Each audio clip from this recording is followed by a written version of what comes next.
গান্ধীজি রবীন্দ্রনাথের সাথে একটা খুব সুন্দর সুমধুর সম্পর্ক ছিল।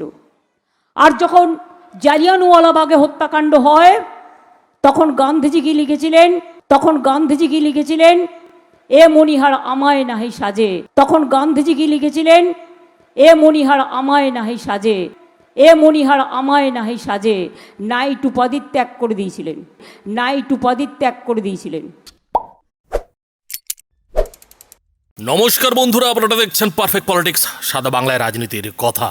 বন্ধুরা, গান্ধীজি নাইট উপাধি ত্যাগ করেছিলেন, আর সেই সঙ্গে জালিয়ানওয়ালাবাগের ঘটনায় গান্ধীজি লিখেছিলেন, এ মণিহার আমায় নাহি সাজে। এই হচ্ছে আমাদের মুখ্যমন্ত্রী মমতা বন্দ্যোপাধ্যায়ের বক্তব্য এবং ইতিহাস জ্ঞান। এই কথাটা ঠিক বলার আগেই মমতা বন্দ্যোপাধ্যায় বিজেপি নেতাদের মানে মোদী শাহদের ইতিহাসের জ্ঞান নিয়ে প্রশ্ন তুললেন।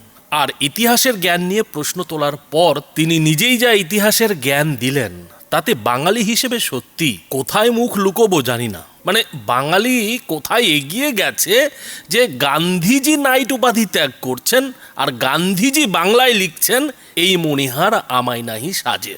আর এর থেকেও যেটা বড় ব্যাপার, যে জায়গাটায় মমতা বন্দ্যোপাধ্যায় ভাষণ দিচ্ছেন সেই কলকাতার বেলেঘাটার মানুষ আবার এই ভাষণ, এই বক্তব্য শুনে দে হাততালি, তালির উপর তালি।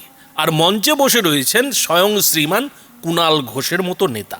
তারা চুপচাপ হজম করছেন, কেননা দিদিমণিকে যদি আবার গিয়ে এটা বলা হয় যে না না, গান্ধীজি না, জালিয়ানওয়ালাবাগের কাণ্ডের প্রতিবাদে রবীন্দ্রনাথ নাইট উপাধি ত্যাগ করেছিলেন, তিনি লিখেছিলেন যে এই মণিহার আমায় নাহি সাজে। কিন্তু সেই কথা বলবে কি, কার ঘাড়ে কটা মাথা? ফলে মমতা বন্দ্যোপাধ্যায় যা বলবেন সেটাই তাদের কাছে ধ্রুব সত্য, তাদের কাছে বেদ কোরআন। ফলে মমতা বন্দ্যোপাধ্যায় গান্ধীজিকে দিয়ে বাংলা লিখিয়ে নিতে পারেন যে এই মণিহার আমায় নাহি সাজে, গান্ধীজিকে নাইট উপাধি ছাড়িয়ে দিতে পারেন। কিন্তু নরেন্দ্র মোদী যদি একবার বোমকিমদা বলেন, মানে নরেন্দ্র মোদীর মুখ দিয়ে যদি মুখ ফসকে বোমকিমদা বেরিয়ে যায়, তাহলে তো বাঙালির অপমান। বহিরাগতরা বাঙালিকে অপমান করছে, কিন্তু আমাদের বাঙালি মুখ্যমন্ত্রী যা ইচ্ছে বলতে পারেন, যেমন ইচ্ছা ইতিহাসকে পাল্টে দিতে পারেন। তিনি চাইলে রবীন্দ্রনাথের গান গান্ধীজির ঘাড়ে বসিয়ে দিতে পারেন, আবার রাকেশ রোশনকে চাঁদে পাঠিয়ে দিতে পারেন। তাতে হয়েছেটা কি? হাজার হোক, সেটা তো আমাদের বাঙালি মুখ্যমন্ত্রী বলেছেন, চটি পায়ে মুখ্যমন্ত্রী বলেছেন, চটি পড়া মুখ্যমন্ত্রী তো আর ভুল বলতে পারেন না। তো বন্ধুরা, এই হচ্ছে গিয়ে বাঙালির ভাগ্য, এবং ভোটের আগে মমতা বন্দ্যোপাধ্যায়ের এই হচ্ছে গিয়ে বক্তব্য। এখন এ নিয়ে কিছু বলার আগে মমতা বন্দ্যোপাধ্যায় এদিন ভাষণে ঠিক কি বললেন সেটা আগে শুনুন। आप लोग कहिए जो आप लोग बंगाल में रहते हैं, যারা আপনারা বাংলা থাকে, ভালো থাকেন কি থাকেন না, কেউ গিয়ে কি আপনাদের টর্চার করে, অত্যাচার করে? কোনো দিন করবে না। এটা বাংলা মানুষকে সংস্কার দিয়েছে, শিক্ষা দিয়েছে ঈশ্বরচন্দ্র বিদ্যাসাগর, রাজা রামমোহন রায়, চৈতন্যদেব, রবীন্দ্রনাথ ঠাকুর কি বলেছিলেন যখন দেশে এই রকম চলছে? গান্ধীজি অনশন করছিলেন, রবীন্দ্রনাথ ঠাকুর একবার এসে তার অনশন ভাঙিয়েছিলেন। তখন কি গানটা গেয়েছিলেন জানেন? গেয়েছিলেন, জীবনও যখনও শুকায় যায়, করুণা ধারায় এসো। গান্ধীজি রবীন্দ্রনাথের সাথে একটা খুব সুন্দর সুমধুর সম্পর্ক ছিল। আর যখন জালিয়ানওয়ালাবাগে হত্যাকাণ্ড হয় তখন গান্ধীজি কি লিখেছিলেন, এ মণিহার আমায় নাহি সাজে। নাইট উপাধি ত্যাগ করে দিয়েছিলেন। ইতিহাসই পড়ে না এরা, লিখে নিয়ে আসে আর বলে সোনার বাংলা মাছ খেলে বন্ধ, মাংস খেলে বন্ধ, ডিম খেলে বন্ধ। আমার মাথা খাবে না ওনার মাথা খেয়ে থাকবে? জিজ্ঞেস করুন মানুষ।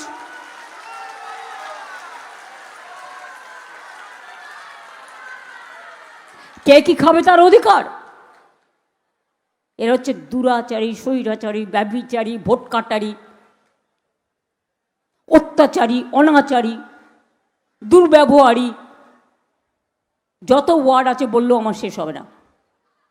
আমার যেহেতু মিটিং আছে আরও কয়েকটা, আমাকে যেতে হবে, 6টায় টাইম দেওয়া আছে। I am already late. তবু আপনাদের বলবো, একটি ভোটে এবার দয়া করে मेरे भाइयों और बहनों, मेहरबानी करके आप दिल्ली में उनको दिया है ठीक है, प्राइम मिनिस्टर तो बन गया लेकिन कुछ भी नहीं कर पाए, और आने वाला दिन उन्होंने आएगा भी नहीं। If I am correct, they have to go within this year. If the God is there, if अगर कुछ में चंद्र सूर्य ग्रह तारा कुछ है, अगर किसी को हम लोग विश्वास करते हैं तो। আর বাংলায় জেনে রাখুন, কোনো ক্ষমতা নেই। অপারেশন নিয়ে এসছেন, যুদ্ধ করবার জন্য মিলিটারিদের সাথে মিটিং করছেন ভোট করার জন্য, কোনোদিন কেউ দেখেছেন? সব এজেন্সি নিয়ে এসছেন, আমার ক্যান্ডিডেটদের প্রচার করতে দিচ্ছে না, সব রেড করছে বাড়ি গিয়ে গিয়ে, আর মিথ্যে কথা বলছে। আর চোর ডাকাতগুলো বসে আছে, বিজেপির মন্ত্রীগুলো সব কটা চোর, সব কটা ডাকাত, সব কটা গদ্দার থেকে শুরু করে দস্যু, মহিলা নির্যাতন করে। কার বাড়িতে রেড করেছেন একটাও দেখান। তো বন্ধুরা, আমাদের মুখ্যমন্ত্রীর বক্তব্য শুনলেন, যিনি কিনা চতুর্থবার মুখ্যমন্ত্রী হবেন বলছেন, সেই মুখ্যমন্ত্রীর আমাদের ইতিহাসের জ্ঞানটা আপনারা শুনলেন। এখন এই ইতিহাসের জ্ঞান এই মুখ্যমন্ত্রীর যে আমরা প্রথমবার শুনলাম এমনটাও না।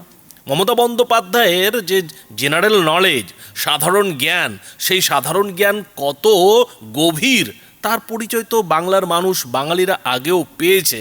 কিন্তু ভোটের মুখে মমতা বন্দ্যোপাধ্যায় যখন জনসভা করছেন, আর সেই জনসভায় যখন নরেন্দ্র মোদীর বঙ্কিমদা নিয়ে বারবার কটাক্ষ করছেন, ঠিক তখনই মমতা বন্দ্যোপাধ্যায়ের মুখ দিয়ে এই ধরনের, মানে কি বলবো, এটাকে ঢপের চপ বলবো নাকি মিথ্যা বলবো, যেটাই বলি, কিন্তু মমতা বন্দ্যোপাধ্যায়ের মুখ দিয়ে এই ধরনের কথা বললে 7 খুন মাপ। কিন্তু ওই যে কথাই আছে না, যে পরের জন্য গর্ত খুঁড়লে সেই গর্তে নিজেকেই পড়তে হয়। মমতা বন্দ্যোপাধ্যায় লাগাতার এই বাঙালির আবেগে খোঁচা দিতে গিয়ে নরেন্দ্র মোদীর ওই যে একটি বঙ্কিমদা ছোট্ট একটা কথা, সেটাকে যেভাবে বারবার ব্যবহার করছেন, সেই ব্যবহার করতে গিয়ে যেভাবে তিনি নিজেই গাড্ডায় পড়ে গেলেন, এরপর তৃণমূলের নেতানেত্রীরা কি করবেন কি বলবেন সেটা তৃণমূলের নেতানেত্রীরাই জানেন। কিন্তু মমতা বন্দ্যোপাধ্যায় কি কখনো এ নিয়ে ভুল স্বীকার করবেন? তিনি কি কখনো এটা বলবেন যে সেদিন আমি ভুল বলেছিলাম, আমার ভুল হয়ে গেছে? না, সেটা তিনি বলবেন না, কেননা মমতা বন্দ্যোপাধ্যায় কখনো ভুল হতে পারে না, মমতা বন্দ্যোপাধ্যায় কখনো ভুল বলতে পারেন না। কিন্তু মজার যেটা কথা হচ্ছে যে মমতা বন্দ্যোপাধ্যায় আজকাল যাই বলছেন সবই ভুল হচ্ছে, সবই মিথ্যা হয়ে যাচ্ছে, এবং মিথ্যা বলতে বলতে তিনি এমন একটা লেভেলে চলে গেছেন যেখানে রবীন্দ্রনাথ ঠাকুর আর এই গান্ধীজিকেও ছেড়ে কথা বলছেন না। আর এই মানসিক অবস্থা মমতা বন্দ্যোপাধ্যায়ের হয়েছে অন্য কারণে। কেননা বন্ধুরা, যেটা তৃণমূল সূত্রে খবর, আজকে মমতা বন্দ্যোপাধ্যায় সন্ধ্যের পর ভবানীপুরে একটা গোপন মিটিং করতে চলেছেন। ভবানীপুরে শুভেন্দু অধিকারী এর আগের দিন যে জমায়েতটা দেখিয়েছেন, যে ভিড়টা তিনি ভবানীপুরের বুকে দেখিয়ে দিয়েছেন, তাতে মমতা বন্দ্যোপাধ্যায়ের টনক নড়ে গেছে। মমতা বন্দ্যোপাধ্যায়ের যেসব সাঙ্গপাঙ্গ, মানে ববি হাকিমরা এতদিন ওই ভবানীপুর সামাল দিচ্ছিলেন, তাদের দিয়ে যে ভবানীপুর সামলানো সম্ভব হচ্ছে না, হবে না, এটা মমতা বন্দ্যোপাধ্যায় হাড়ে হাড়ে বুঝতে পেরেছেন। আর বুঝতে পেরেছেন বলেই কিন্তু তিনি ভবানীপুরে সন্ধ্যের পর বৈঠকে বসতে চলেছেন।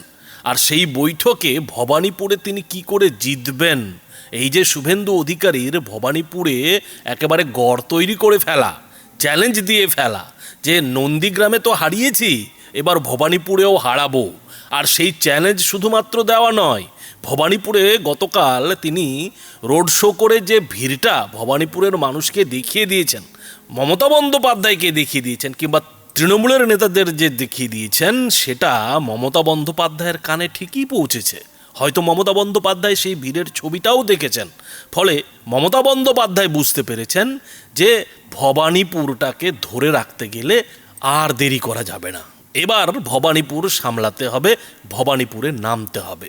কিন্তু মমতা বন্দ্যোপাধ্যায় কত দিকে সামলাবেন? মমতা বন্দ্যোপাধ্যায়ের যা অবস্থা, তাতে তো মমতা বন্দ্যোপাধ্যায় ভবানীপুর সামলাবেন নাকি পশ্চিমবঙ্গ সামলাবেন কিছুই বুঝে উঠতে পারছেন না। কেননা এদিকে আবার মমতা বন্দ্যোপাধ্যায়ের পেয়ারের পুলিশ অফিসার শান্তনু সিংহ বিশ্বাসকে ইডি খুঁজে বেড়াচ্ছে, তার আর কোনো খবর পাওয়া যাচ্ছে না। যেদিন থেকে ইডি তার বাড়িতে হানা দিয়েছে, সেদিন থেকে কলকাতা পুলিশের এই ডেপুটি কমিশনার শান্তনু সিংহ বিশ্বাসকে নাকি খুঁজেই পাওয়া যাচ্ছে না। আর এই শান্তনু সিংহ বিশ্বাসকে ইডি কেন খুঁজছে না, এই শান্তনু সিংহ বিশ্বাসের সঙ্গে নাকি সোনা পাপ্পুর বড়সড় লেনদেন হয়েছে। তো সেই লেনদেনটা কি নিয়ে হয়েছে, কি কারণে হয়েছে, কিসের বিষয়ে হয়েছে, সেটাই খোঁজ নিতে চাইছে ইডি। অথচ ইডির বারবার সমন পাওয়া সত্ত্বেও এই শান্তনু সিংহ বিশ্বাস ইডির জিজ্ঞাসাবাদে হাজির হওয়ার সাহস দেখাতে পারছে না। কেন দেখাতে পারছে না? কারণ এই সোনা পাপ্পুর সঙ্গে এরই মধ্যে ইডির হাতে ধৃত বেহালার ব্যবসায়ী জয় এস কামদারের একটা সম্পর্ক ইডি খুঁজে পেয়েছে। এখন এই যে একটা মমতা বন্দ্যোপাধ্যায়ের আশেপাশে ইডির ঘোরাঘুরি, সেটা কিন্তু মোটেও ভালো সংকেত দিচ্ছে না। কেননা এরই মধ্যে ইডির ঠেলায় পড়ে আইপ্যাক যেভাবে ব্যাগ প্যাক করে পশ্চিমবঙ্গ ছেড়ে পালিয়েছে, তাতে অনেকেই যেটা বলছেন যে আইপ্যাক এরই মধ্যে ইডির সামনে আস্তে আস্তে নাকি মুখ খুলতে শুরু করেছে। ঠেলায় পড়ে আইপ্যাক নাকি সব কিছু উগরে দিতে শুরু করেছে। এখন আইপ্যাক যদি সত্যি সত্যি ইডির কাছে মুখ খুলতে শুরু করে, তাহলে তৃণমূলের হাড়ির খবর শুধু নয়, তৃণমূলের হাটে হাড়িটাই ভেঙে যাবে। ফলে মমতা বন্দ্যোপাধ্যায় পড়েছেন মহা মুশকিলে। এই অবস্থায় দাঁড়িয়ে বিজেপিকে তো আক্রমণ করতেই হবে, তা না হলে তো আবার তৃণমূলের কর্মী সমর্থকরা সব গুটিয়ে যাবে। ফলে মমতা বন্দ্যোপাধ্যায়ের হয়েছে জ্বালা। তিনি আর কত মিথ্যা বলবেন আর কত মিথ্যা লুকোবেন, যে কারণে মমতা বন্দ্যোপাধ্যায় কখন যে কি বলছেন সেটা মমতা বন্দ্যোপাধ্যায়ও বুঝতে পারছেন না। তো বন্ধুরা, এ নিয়ে আপনারা কি বলবেন? আপনাদের মতামত অবশ্যই এই ভিডিওর নিচে কমেন্ট বক্সে লিখে জানাবেন। ধন্যবাদ।